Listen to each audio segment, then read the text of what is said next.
মই জনাৰ্দন তামুলী ফুকন আৰু মই আজি 10মান শ্ৰেণীৰ বংশগতি আৰু কৰ্মবিকাশ পাঠটিৰ প্ৰথমটো খণ্ড তোমালোকলৈ আগবঢ়াই দিছোঁ।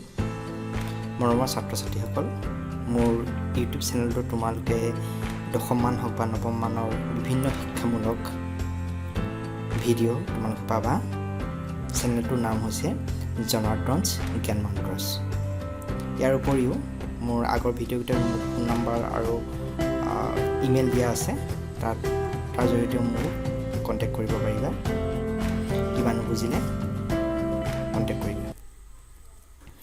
এতিয়া আমি আগবাঢ়ি যাওঁ। বংশগতি। বংশগতি মানে কি আমি বুজি পাব লাগিব। এটা প্ৰজন্মৰ পৰা ইয়াৰ পৰৱৰ্তী প্ৰজন্মলৈ বংশানুক্ৰমিক চৰিত্ৰসমূহ প্ৰবাহিত হোৱাকে বংশগতি বোলে।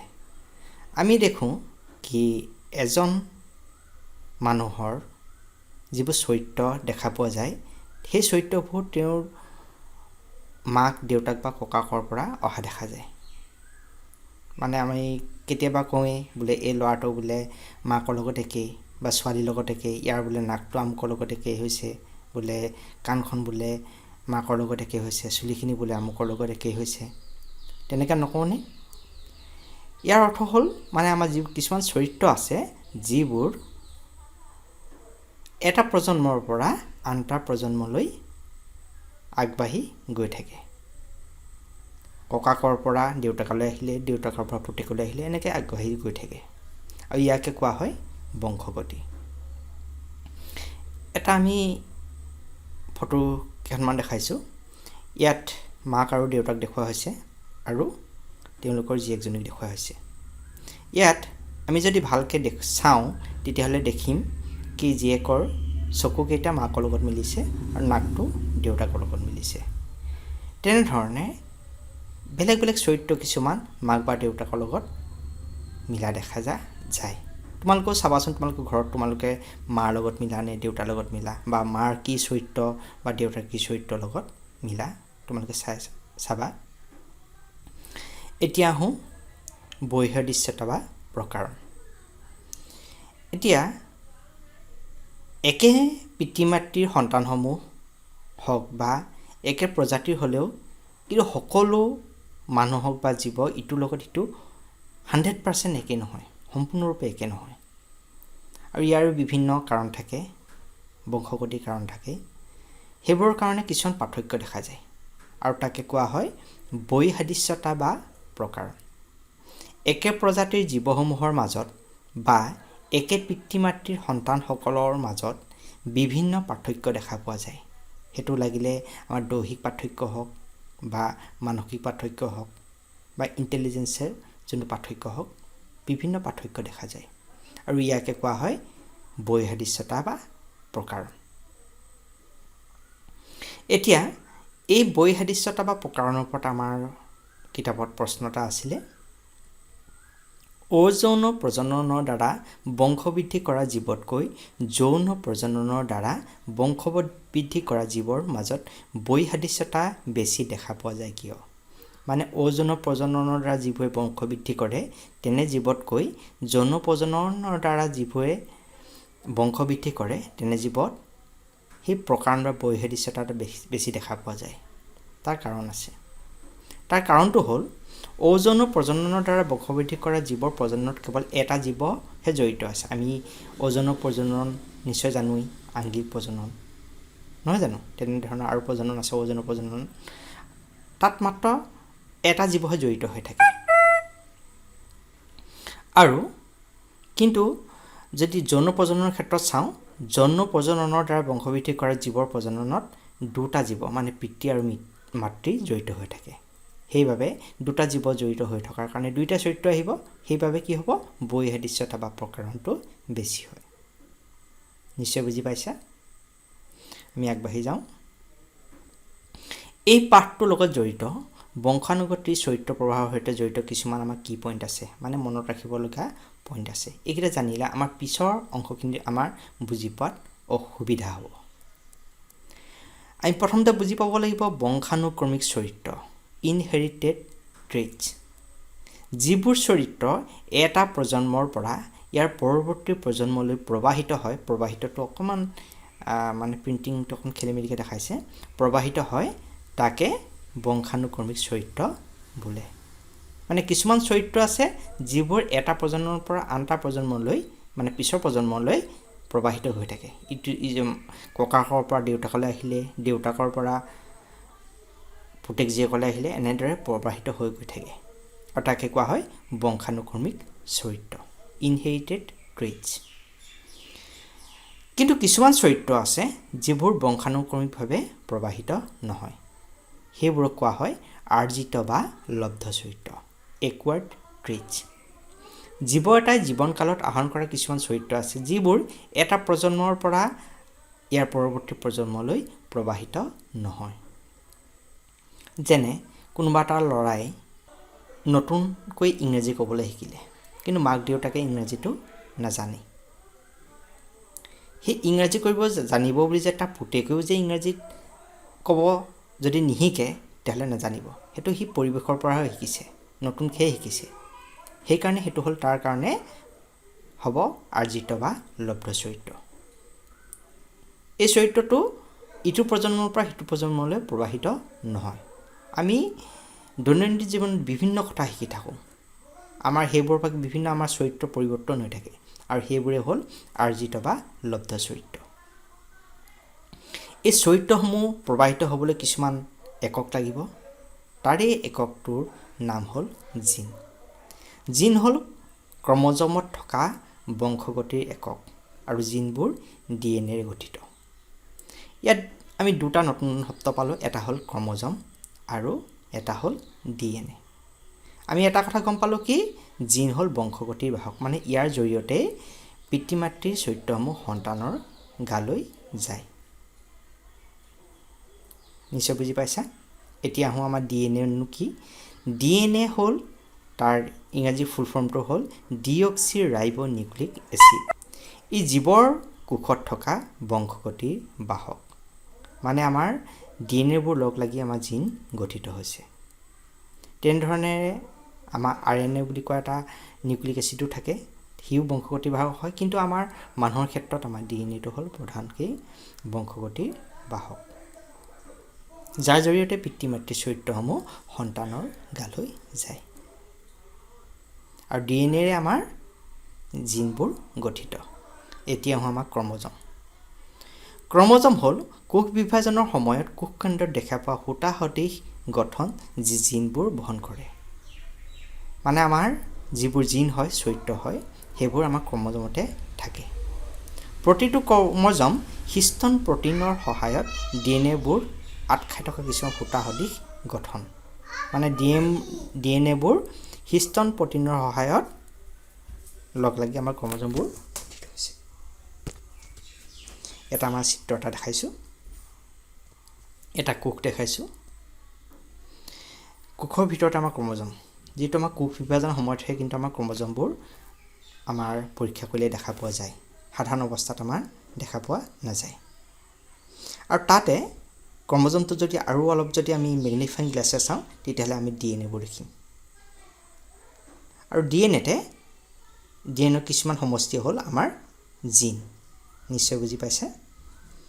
কোষত থাকিব ক্ৰমজম, ক্ৰমজমবোৰ ডিএনএৰ গঠিত, ডিএনএৰ কিছুমান সমষ্টি হ'ল জিন। এতিয়া আমি কেইটামান চিত্ৰ দেখাবলৈ চেষ্টা কৰিম। এইটো চিত্ৰ হ'ল আমাৰ মানুহৰ ক্ৰমজমৰ সংখ্যা। আমাৰ মানুহৰ ক্ৰমজমৰ সংখ্যা কিমান? 46ডাল, মানে 23 যোৰ ক্ৰমজম থাকে। ইয়াৰে আমাৰ জোৰকৈ দেখিছোঁ, মানে ইয়াৰে এযোৰ আহে আমাৰ এযোৰৰ প্ৰতিযোৰে তাৰমানে এডাল আহে আমাৰ পিতৃৰ পৰা, এডাল আহে মাতৃৰ পৰা। ইয়াৰে 22যোৰক ক'ব অট'জম বা দৈহিক ক্ৰমজম। আৰু এযোৰ দেখিছা, এযোৰক ক'ব আমাৰ ছেক্স ক্ৰমজম বা যৌন ক্ৰমজম। এই ক্ৰমজমটোৰ অৰ্থ হ'ল এই যৌন ক্ৰমজমে কোনোবা এটা সন্তান ল'ৰা হ'ব নে ছোৱালী হ'ব তাক নিৰ্ধাৰণ কৰিব। যৌন ক্ৰমজমৰ সহায়ত নিৰ্ধাৰণ কৰা হয় সন্তানটো ল'ৰা হ'ব নে ছোৱালী হ'ব। তাৰে এডাল মাকৰ পৰা আহে আৰু এডাল দেউতাকৰ পৰা আহে। পিছত আমি ইয়াৰ পিছৰ খণ্ডত আমি কেনেকৈ ল'ৰা বা ছোৱালী এজনী হয়, সন্তান এটা ল'ৰা বা ছোৱালী এজনী হয়, তাৰ ওপৰত আমি পঢ়িম। Sex determination. আৰু এই যে দৈহিক ক্ৰম'জমবোৰ দেখিছা, তাতে পিতৃ মাতৃৰ চৰিত্ৰসমূহ জিন হিচাপে লুকাই থাকে। নিশ্চয় বুজি পাইছা। ইয়াৰ পিকচাৰ ক্ৰেডিটটো আমাৰ US নেশ্যনেল লাইব্ৰেৰী অফ মেডিচিনৰ পৰা আমাৰ চিত্ৰবোৰ সংগ্ৰহ কৰিছোঁ। এতিয়া আমি ক্ৰম'জমটা যদি চাওঁ, ঠিক এনেকুৱা ধৰণৰ দেখিম। দুডাল দেখাইছোঁ আৰু সেই ক্ৰম'জমবোৰ কিছুমান জিনৰ সমষ্টি বা DNA সমষ্টি। দেখিছা এনেকুৱা ধৰণৰ। পিকচাৰ ক্ৰেডিটটো US national library of medicine. মানে ক্ৰম'জমটো অকণমান মেগনিফাইং গ্লাছত বহলকৈ দেখাই দিলে আমাৰ জিন হিচাপে দেখিছোঁ। এতিয়া ক্ৰম'জমটো আৰু অলপ আমি ভালকৈ দেখিছোঁ। ইয়াত ক্ৰম'জমবোৰৰ কিছুমান অংশ দেখিছোঁ।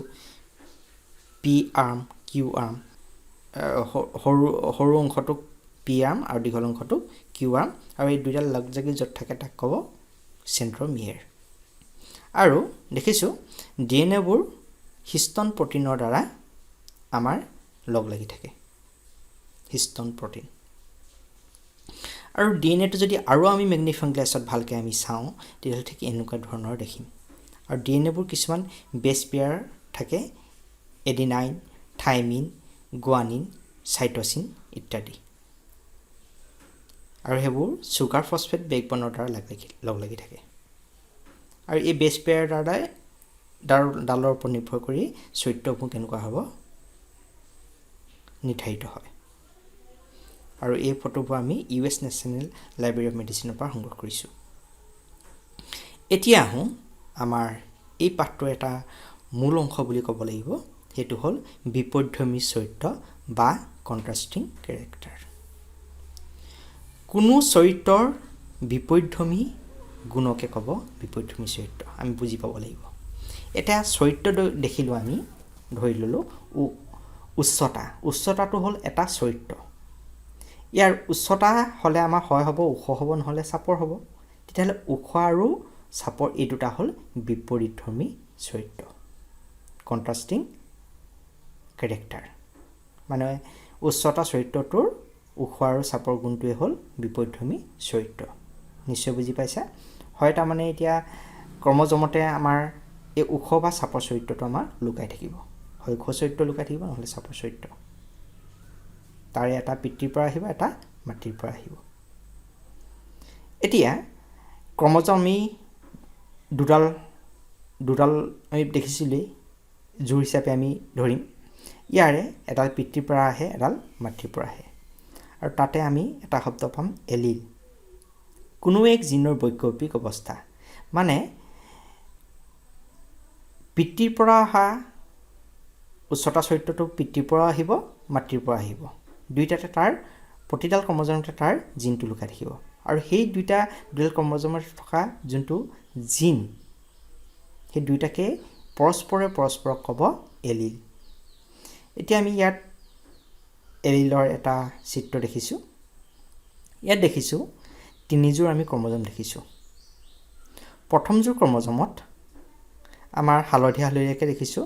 হালধীয়াটো আমাৰ মটৰ মাহৰ ক্ৰম'জমত দেখুওৱা হৈছে। ইয়াত য়েল্ল' চিট মানে হালধীয়া গুটিৰ চৰিত্ৰটো দেখুওৱা হৈছে। মানে ক্ৰম'জম দুয়োটাতে হালধীয়া চৰিত্ৰ যোনটো জিন আছে, দুটা আছে।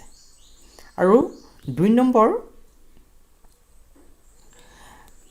পেয়াৰটো দেখিছোঁ, যোৰটো দেখিছোঁ, ইয়াত এটা জিন হালধীয়া আৰু এটা জিন নীলা। তাৰমানে ইয়াত হালধীয়া গুটিৰ চৰিত্ৰটো আছে, সেউজীয়া গুটিৰ চৰিত্ৰটো আছে। আকৌ 3 নম্বৰ পেয়াৰটোত আমাৰ দেখিছোঁ দুইটাতে আমাৰ সেউজীয়া গুটিৰ চৰিত্ৰটোতে আছে। দেখিছা, এইবোৰে পৰস্পৰক জিনখিনিক ক'ব এলিল। নিশ্চয় এলিল বুজি পাইছা। বেলেগ একো নহয়, জিনৰ যোনটো বৈকল্পিক, মানে ইটো সিটোৰ মানে দুইডাল ক্ৰম'জমত থকা জিনকেইটাকে একে চৰিত্ৰৰ জিনকেইটাকে পৰস্পৰক এলিল বুলি কোৱা হয়। এতিয়া আহিলোঁ আমাৰ সমযুগ্মজাত জীৱ বা ইংৰাজীত ক'বলৈ হয় homozygous ইণ্ডিভিজুৱেল। যি জীৱৰ কোনো এক বিশেষ চৰিত্ৰৰ বাবে থকা দুয়োটা এলিল একে হয়। এতিয়া আমাৰ ইয়াত দেখিলোঁ প্ৰথম যোৰটো দেখিলোঁ আমাৰ জিন দুয়োটা একেই, মানে হালধীয়া গুটিৰ চৰিত্ৰটো জিন দুটা আছে, আৰু ছেকেণ্ডটো দেখিলোঁ সেউজীয়া দুইডাল ক্ৰম'জমতে সেউজীয়া জিন দুটা আছে। তেনেহ'লে এই দুটাক ক'ব, এই প্ৰথম যোৰ আৰু দ্বিতীয় যোৰক ক'ব আমাৰ সমযুগ্মজাত জীৱ, homozygous ইণ্ডিভিজুৱেল। আৰু আমাৰ ছেকেণ্ড যোৰত পালোঁ এটাত হালধীয়া আছে, এটাত সেউজীয়া আছে। ইয়াত আমাৰ তেনে জীৱবোৰক ক'ব বিষম যুগ্মজাত জীৱ। মানে পিতৃ মাতৃ দুইজনৰ পৰা যদি একে জিনেই আহে তেতিয়াহ'লে তাক ক'ব সমযুগ্মজাত জীৱ, আৰু পিতৃ মাতৃ দুইটাৰ পৰা অহা ক্ৰম'জম দুটালৈ যদি বেলেগ বেলেগ জিন থাকে তেতিয়াহ'লে তাক ক'ব বিষম যুগ্মজাত জীৱ। নিশ্চয় বুজি পাইছা, হেটেৰ'জাইগাছ ইণ্ডিভিজুৱেল। এতিয়া আহোঁ আমাৰ সংকৰণ পৰীক্ষা। সংকৰণ পৰীক্ষা বা হাইব্ৰিডাইজেশ্যন এক্সপেৰিমেণ্ট একে প্ৰজাতিৰ বিপৰীতধৰ্মী গুণ বিশিষ্ট দুটা জীৱৰ মাজত ঘটোৱা কৃত্ৰিম প্ৰজননকে ক'ব সংকৰণ পৰীক্ষা। একে প্ৰজাতিৰ জীৱ হ'ব লাগিব, আৰু যদি দুইটা জীৱৰে মানে পিতৃ আৰু মাতৃ বুলি ধৰিলে দুইটা যদি গুণসমূহ যদি ভিন ভিন হয় তাক ক'ব সংকৰণ পৰীক্ষা। এটা হ'লে এটা কৃত্ৰিম প্ৰজনন প্ৰক্ৰিয়া। আমি পাঠটোত আৰু এটা শব্দ সঘনাই পাই থাকিম, সেইটো হ'ল একসংকৰণ পৰীক্ষা, মনোহাইব্ৰিড ক্ৰছ বা এক্সপেৰিমেণ্ট। একে প্ৰজাতিৰ এযোৰ বিপৰীতধৰ্মী চৰিত্ৰৰ সাপেক্ষে দুটা জীৱৰ মাজত ঘটোৱা কৃত্ৰিম প্ৰজনন। সংকৰণ মানে বুজিছিলোঁৱেই, আমাৰ যদি এযোৰ বিপৰীতধৰ্মী চৰিত্ৰৰ সাপেক্ষে যদি পৰীক্ষাটো আমি চলাওঁ, মানে কৃত্ৰিম প্ৰজননটো যদি কৰোঁ, তেতিয়াহ'লে তাক ক'ব একসংকৰণ পৰীক্ষা বা মনোহাইব্ৰিড ক্ৰছ। ইয়াত আমাৰ এযোৰ বিপৰীতধৰ্মী চৰিত্ৰৰ সাপেক্ষে আমি পৰীক্ষা ফলাফলসমূহ আমি আইডেণ্টিফাই কৰিম। আমি পিছত এক্সাম্পল দিলে তোমালোকৰ কনচেপ্টটো আৰু ক্লিয়াৰ হৈ যাব। এতিয়া আহোঁ দ্বিসংকৰণ পৰীক্ষা, যাক ক'ব ডাইহাইব্ৰিড ক্ৰছ অৰ এক্সপেৰিমেণ্ট। একে প্ৰজাতিৰ দুযোৰ বিপৰীতধৰ্মী চৰিত্ৰৰ সাপেক্ষে দুটা জীৱৰ মাজত ঘটোৱা কৃত্ৰিম প্ৰজনন। একসংকৰণ পৰীক্ষাত আমাৰ এযোৰ মাত্ৰ বিপৰীতধৰ্মী চৰিত্ৰ লৈছিলোঁ, যেনে একসংকৰণ পৰীক্ষাৰ ওখ আৰু চাপৰ চৰিত্ৰ দুটাৰ মাজত আমি কৃত্ৰিম প্ৰজনন কৰিছিলোঁ। আৰু দ্বিসংকৰণ পৰীক্ষাত কি কৰিম, আমি দুযোৰ চৰিত্ৰ মানে ওখ আৰু চাপৰ মানে উচ্চতা চৰিত্ৰটো ল'লোঁ ধৰা, আৰু বোলে কাণ্ড দীঘল আৰু কাণ্ড চুটি চৰিত্ৰ দুটা ল'লোঁ, বা আমি গুটিটো বোলে সুতুৰা বা হালধীয়া তেনেকুৱা ধৰণৰ চৰিত্ৰ ল'ব পাৰোঁ, সুতুৰা বা ঘূৰণীয়া। মুঠতে বিপৰীতধৰ্মী চৰিত্ৰৰ মাজত যদি দুযোৰ বিপৰীতধৰ্মী চৰিত্ৰ যদি আমি পৰীক্ষা এটাত যদি আমি লওঁ কৰি পেলাই যদি সেই দুটা জীৱৰ মাজত যদি কৃত্ৰিম প্ৰজনন কৰোঁ, তাক ক'ব দ্বিসংকৰণ পৰীক্ষা। নিশ্চয় বুজি পাইছা? দুযোৰ বিপৰীতধৰ্মী চৰিত্ৰ ল'ব লাগিব। ধৰা আমি ল'লোঁ মটৰ মাহৰ গছৰ ক্ষেত্ৰত যদি আমি লওঁ, বোলে মটৰ মাহৰ হালধীয়া বা সেউজীয়া গুটি চৰিত্ৰটো, বা গুটিটো সুতুৰা বা ঘূৰণীয়া, তেতিয়াহ'লে দুটা চৰিত্ৰ আমি পাইছোঁ। তেনেহ'লে সেইটো পৰীক্ষা ক'ব দ্বিসংকৰণ পৰীক্ষা। এতিয়া আহোঁ আমাৰ পিতৃজনু। এই সংকৰণ পৰীক্ষাবোৰত আমাৰ যাৰ মাজত আমাৰ সংকৰণ ঘটোৱা হয় সেইবোৰৰ কিছুমান নাম দিয়া হয়। প্ৰথমটো হ'ল পিতৃজনু বা পেৰেণ্টেল জেনেৰেশ্যন, যাক শ্বৰ্টকাটত কোৱা হয় P1 জেনেৰেশ্যন। পিতৃ আৰু মাতৃ যাৰ মাজত প্ৰথম আমি আৰম্ভ কৰিম সংকৰণ পৰীক্ষাটো, তেওঁলোকক ক'ব পিতৃজনু বা P1 জেনেৰেশ্যন। তাৰপিছতে পাম অপত্যজনু ফিলিয়েল জেনেৰেশ্যন, মানে যিসকল সন্তান পাম তেওঁলোকক ক'ব ফিলিয়েল জেনেৰেশ্যন। সন্তানসমূহৰ যোনটো প্ৰথম জেনেৰেশ্যন হ'ব সেইটো ক'ব প্ৰথম অপত্যজনু বা F1 জেনেৰেশ্যন। আৰু সেই সন্তানসকলৰ মাজত যদি আকৌ সংকৰণ ঘটোৱা হয় তেতিয়াহ'লে আমি দ্বিতীয় অপত্যজনু পাম, তাক ক'ব F2 জেনেৰেশ্যন। আমি পিছৰ খণ্ডটোত এইবোৰৰ বিষয়ে আমি পাই যাম। এই F1 জেনেৰেশ্যন F2 জেনেৰেশ্যন যদি এতিয়াই ভালকৈ বুজি লোৱা তেতিয়াহ'লে সেইবোৰ তেতিয়া আমাৰ সুবিধা হ'ব। সেইকাৰণে এইটো সময়ত এইকেইটা কথাৰ ওপৰত বেছিকৈ গুৰুত্ব দিয়া হৈছে। মানে আমি চাওঁ আমাৰ ককা আৰু আইতাহঁতৰ কথা যদি চিন্তা কৰোঁ, ককা আৰু আইতাহঁত হ'ব আমাৰ P1 জেনেৰেশ্যন। ককা আইতাহঁতৰ সন্তান মানে আমাৰ দেউতা মা হওক বা আমাৰ দাদাই হওক, তেওঁলোক হ'ব F1 জেনেৰেশ্যন। আৰু তেওঁলোকৰ সন্তান মানে মা দেউতাৰ সন্তান আমি হ'ম F2 জেনেৰেশ্যন। নিশ্চয় বুজি পাইছা? ককা আইতাহঁত হ'ল P1 জেনেৰেশ্যন, মা দেউতাহঁত হ'ল F1 জেনেৰেশ্যন, আৰু আমিবোৰ হ'লোঁ F2 জেনেৰেশ্যন। নিশ্চয় বুজি পাইছা? এতিয়া আহা প্ৰভাৱী চৰিত্ৰ বা ডমিনেণ্ট কেৰেক্টাৰ।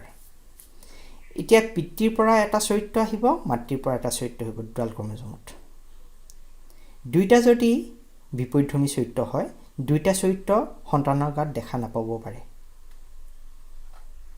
আৰু ইয়াৰ যোনটো চৰিত্ৰ সন্তানৰ গাত দেখা পোৱা যায় তাকে কোৱা হ'ব প্ৰভাৱী চৰিত্ৰ। মটৰমাহৰ গছৰ ক্ষেত্ৰত আমি চাওঁ, ওখ মটৰমাহ গছ আৰু চাপৰ মটৰমাহ গছৰ মাজত যদি সংকৰণ পৰীক্ষাগত হয় তেতিয়াহ'লে আমাৰ সন্তানসমূহ মানে F1 জেনেৰেশ্যনত আমি ওখ চৰিত্ৰটো দেখা পালোঁ। তেতিয়াহ'লে ইয়াত আমাৰ ওখ চৰিত্ৰ যোনটো আছিলে সেইটো আমাৰ অপত্যজনুত প্ৰকাশ পালে, কিন্তু চাপৰ চৰিত্ৰটো প্ৰকাশ নাপালে। তেনেহ'লে ওখ চৰিত্ৰটোক ক'ব প্ৰভাৱী চৰিত্ৰ। মানে বিপৰীতধৰ্মী চৰিত্ৰৰ যিটো চৰিত্ৰ অপত্যজনুত প্ৰকাশ পায় তাকে ক'ব প্ৰভাৱী চৰিত্ৰ বা ডমিনেণ্ট কেৰেক্টাৰ। আৰু যোনটো চৰিত্ৰ প্ৰকাশ নাপালে অপত্যজনুত সেইটোক ক'ব অপ্ৰভাৱী চৰিত্ৰ। কিন্তু এটা কথা মনত ৰাখিবা, অপ্ৰভাৱী চৰিত্ৰ যোনটো আছে সেইটো কিন্তু লুপ্ত হৈ নাযায়, ই সুপ্ত হৈ লুকাইহে থাকে। পিছত যেতিয়া সি সুবিধা পাব আকৌ চৰিত্ৰসমূহ দেখা পাব। মেণ্ডেলৰ যিকেইটা আমাৰ পৰীক্ষা আছে তাত আমাৰ এই পৰীক্ষাকেইটা চাওঁতে আমাৰ ইয়াৰ কনচেপ্টটো সম্পূৰ্ণৰূপে ক্লিয়াৰ হৈ যাব। মুঠতে অপ্ৰভাৱী চৰিত্ৰ মানে হ'ল যিটো চৰিত্ৰ অপত্যজনুত প্ৰকাশ নাপায়, কিন্তু ই থাকিব কিন্তু প্ৰকাশে নাপায়। বুজি পাইছা? ই সুপ্ত হৈ থাকিব। এতিয়া আহিলোঁ আমাৰ উভতা সংকৰণ বা বেক ক্ৰছ। যদি F1 জনু আৰু P1 জনুৰ মাজত সংকৰণ পৰীক্ষাটো ঘটোৱা হয়, F1 জনু বুজি পাইছিলা, P1 জনু বুজি পাইছিলা, তেওঁলোকৰ মাজত যদি সংকৰণ পৰীক্ষা ঘটোৱা হয় তাক কোৱা হ'ব উভতা সংকৰণ বা বেক ক্ৰছ। আমাৰ পৰীক্ষাৰ কিছুমান ফলাফল নিৰ্ধাৰণ কৰিবলৈ আমাৰ উভতা সংকৰণ বা বেক ক্ৰছ কৰিবলগীয়া হয়। পিছৰ ক্লাছত তোমালোকে ভালকৈ পাই যাবা এইবোৰ। ইয়াৰ পিছত আহা প্ৰমাণী সংকৰণ বা টেষ্ট ক্ৰছ। যদি F1 জনু আৰু অপ্ৰভাৱী P1 জনুৰ মাজত সংকৰণ পৰীক্ষা ঘটোৱা হয় তেতিয়া তাক ক'ব প্ৰমাণী সংকৰণ বা টেষ্ট ক্ৰছ। F1 জনু ল'লোঁ আৰু অপ্ৰভাৱী P1 জনু, মানে অপ্ৰভাৱী মানে কি আছিলে, যিটো চৰিত্ৰ আমাৰ প্ৰকাশ নাপায়, তেনেকুৱা ধৰণৰ যদি পিয়ৰ P1 জনুৰ মাজত যদি আমি সংকৰণ পৰীক্ষা ঘটাওঁ তাক ক'ব প্ৰমাণী সংকৰণ। এইকেইটা বাৰু উভতা সংকৰণ বা প্ৰমাণী সংকৰণ তোমালোকৰ এই পাঠটোৰ লগত বৰ বিশেষকৈ জড়িত নাই, দুই এটা আছে, কিন্তু উপৰোক্ত ক্লাছত তোমালোকে এইবোৰ বিষয়ে ভালকৈ পাই যাবা। সেইকাৰণে এতিয়াই জানি লোৱাটো ভাল। ইয়াত তোমালোকে আৰু এটা শব্দ পাবা, সেইটো হ'ল ব্যক্তৰূপ বা ফিনোটাইপ। কোনো জীৱৰ বাহ্যিকভাৱে প্ৰকাশিত চৰিত্ৰসমূহকে ক'ব ফিনোটাইপ। ব্যক্তি এজনৰ বাহিৰৰ পৰা চালে আমি যিবোৰ চৰিত্ৰ দেখা পাওঁ সেইটোকে ক'ব ব্যক্তৰূপ। আৰু জিনিয়ৰূপ মানে হ'ল বা জিনোটাইপ মানে হ'ল কোনো জীৱৰ জিনীয় গঠন জিনত কি আছে সেইটোৱে হ'ব তাৰ জিনীয় ৰূপ জিনৰ চৰিত্ৰবোৰ কেনেকুৱা ধৰণৰ জিনেৰে ই গঠিত হৈছে সেইটো হ'ব জিনীয় ৰূপ নিশ্চয় এই পাঠটোৰ এই কনচেপ্টখিনি তোমালোকে ভালকৈ মনত ৰাখিব পাৰিছা আৰু যদি তোমালোকে মনত ৰাখিব অকণমান অসুবিধা পাইছা আমি পিছৰ ক্লাছত এইবোৰ কৰি যাওঁতে তোমালোকৰ সেইবোৰ কনচেপ্ট ক্লিয়াৰ হৈ যাব কিন্তু তথাপি তোমালোকক এটা মই ছাজেশ্যন আগবঢ়াম এই ভিডিঅ'টো তোমালোকে অন্ততঃ 3বাৰ মান চোৱা আৰু প্ৰতিটো শব্দৰে যিবোৰ নতুন নতুন শব্দ পালোঁ তাক হৃদয়ঙ্গম কৰিবলৈ তোমালোকে চোৱা মানে বুজি পাবলৈ চোৱা লিখি লোৱা দৰকাৰ পৰিলে তোমালোকে বহীত লিখি লোৱা আৰু প্ৰতিটো শব্দৰে অৰ্থটো বুজি লোৱা কাৰণ ইটোৰ লগত সিটো কনফিউজন যথেষ্ট আহিব ক্ৰমজম জিন DNA এলিল ইটো সিটোৰ লগত প্ৰায় ইমান বেছি এটা পাৰ্থক্য নাই ইটোৰ লগত সিটো ইণ্টাৰৰিলেটেড সেইকাৰণে ইটোৰ সিটোৰ লগত মানে আমাৰ একলগ হৈ যোৱাৰ যথেষ্ট সম্ভাৱনা থাকে মানে ইটো অৰ্থ আৰু সিটো অৰ্থৰ মাজত সেইকাৰণে প্ৰতিটো অৰ্থ তোমালোকে ভালকৈ বুজি লোৱা আৰু তেতিয়াহ'লে তোমাৰ পিছৰ যিখিনি পাঠ হ'ব একেবাৰে উজু হৈ পৰিব একেবাৰে উজু আজিলৈ ইমানখিনিকে দিছোঁ আৰু ধন্যবাদেৰে মোৰ নাম আকৌ কৈছোঁ জনাৰ্দন তামুলী ফুকন মোৰ হোৱাটছআপ নম্বৰটো দিয়া আছে মোৰ ইমেইল আইডিও দিয়া আছে আৰু মোৰ ইউটিউব চেনেলটো জনাৰ্দনছ জ্ঞান মন্ত্ৰছ বুলি দিয়া আছে আৰু মোৰ আগতে সেইটো মোৰ নামেৰে আছিলে কিন্তু এতিয়া যেনিবা মই চেনেলটো নামাকৰণটো অলপ চেঞ্জ কৰিছোঁ তোমালোকে কেনে পালা জনাবলৈ নাপাহৰিবা মোক হোৱাটছআপো কৰিব পাৰা বা মেইলো কৰিব পাৰা বা ইউটিউব চেনেলটোতো তোমালোকে কমেণ্ট দিব পাৰা আৰু তোমালোকে যদি তোমালোকৰ উপকৃত হৈছোঁ বুলি ভাবা বা বেলেগৰ উপকাৰ হ'ব বুলি ভাবা তেনেহ'লে মোৰ চেনেলটো ছাবস্ক্ৰাইব কৰি ল'বা আৰু বেলেগলৈও শ্বেয়াৰ কৰি দিবা আৰু লাইক এটা দিবলৈ নাপাহৰিবা ধন্যবাদ তেতিয়াহ'লে আজিলৈ ৰাখোঁ ইমানেই ধন্যবাদ